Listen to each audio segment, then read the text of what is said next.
आपा पहला सवाल मैं आपसे ये करना चाहूँगी कि हमने जब रोज़ा रखा होता है तो इनिशियल डेज में या अवाइल पहले रोज़ों में हमें याद ही नहीं रहता कि हमारा रोज़ा है, और भूल के कुल्ली करते वक्त आपने पानी पी लिया गलती से, या कुछ पड़ा हुआ है या अम्मी घर में इफ्तार बना रही हैं, आपने उठाया और खा लिया, तो क्या आप भूल चूक के कुछ खा लें तो उससे रोज़े को कोई नुकसान तो नहीं होता?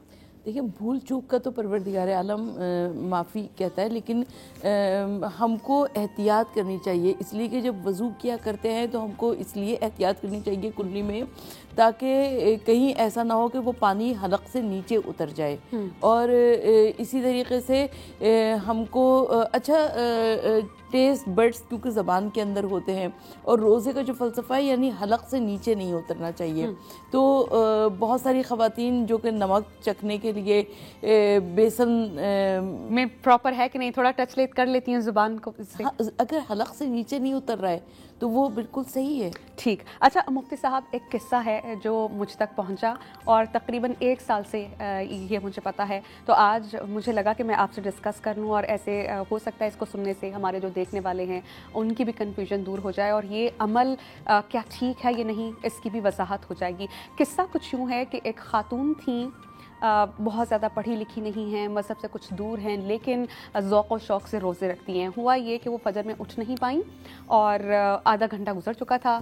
शी वॉक अप, उन्होंने प्रॉपर सहरी बनाई, वक्त गुजर चुका है, उन्होंने प्रॉपर सहरी की, एंड जब उनको पता भी है नहीं, उनको पता है कि वक्त गुजर चुका है, तो उन्होंने सोचा कि मैंने तो रोज़ा रखना है ना, अल्लाह को राज़ी करना है, उसके रसूल की अतात करनी है। उन्होंने प्रॉपर सहरी बनाई, सहरी खाई, और फिर अफ्तार का टाइम हो गया ना, तो उन्होंने इफ्तारी नहीं की, ये जहन में रखते हुए कि आवर्स पूरे नहीं हुए, आधा घंटा बाद उन्होंने इफ्तारी भी की। तो मैं आपसे जानना चाह रही हूँ कि उनका अल्लाह से प्यार, अल्लाह से मोहब्बत का क्या उन्हें सवाब मिलेगा? और ऐसा करना तो मेरा ख्याल है बिल्कुल जायज़ नहीं है, आप इसकी वजाहत करेंगे?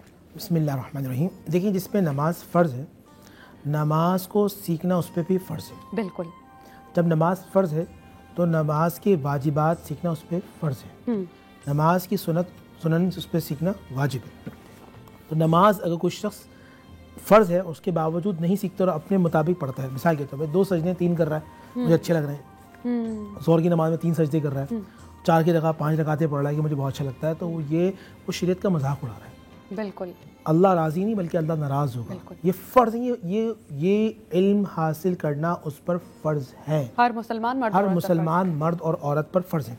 इसी तरह जब रोज़े उस पर फ़र्ज़ हैं तो रोज़े की वाजिबात फ़राइज़ उस पर सीखना फ़र्ज़ है, वाजिब है, वो नहीं करता गुनाहगार है। ऐसा नहीं हो सकता कि एक शख्स जो है वो, मिसाल के तौर पर मिसाल दे रहा हूँ, कराची के साथ 6:35 पर रोज़ा बंद हो रहा है, अब वो 7 बजे उठ रहा है, 7:15 पे आराम से, तो वो 7:30 तक इफ्तारी सहरी कर रहा है, कह रहा भाई शाम में 6:35 पे बंद होगा तो फिर मैं 1 घंटे के बाद कर लूँगा। बिल्कुल ऐसा नहीं, बिल्कुल नहीं होना चाहिए। वक्त मुतय्यन कर दिया फुक़हा कराम ने, और इस ज़माने के अंदर तो बड़ी आसानी कर दी है आपके लिए, आपको टाइम दे दिया, उस टाइम से आपको 30 सेकंड पहले सहरी बंद करनी है, और जैसे ही इफ्तार का वक्त हो जाए आपको इफ्तार करना है। आप अपने अकल के घोड़े नहीं दौड़ाएंगे कि जी हम इस तरह कर लें, इस तरह नहीं। जो शरीयत प्रॉपर अल्लाह के नबी सल्लल्लाहु अलैहि वसल्लम दी, वमा अताकुम फखुज़ू वमा नहाकुम अन्हु फंतहू, जो रसूल तुम्हें दें वो ले लो, और रसूल तुम्हें जिससे रोक दें रुक जाओ।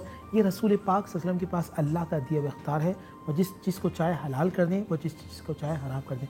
आज की दुनिया में कोई भी शख्स, कोई भी आलम ख़ुद से ना हलाल कर सकता है, ना हराम कर सकता है, ना खुद से वक्त मुतय्यन कर सकता है।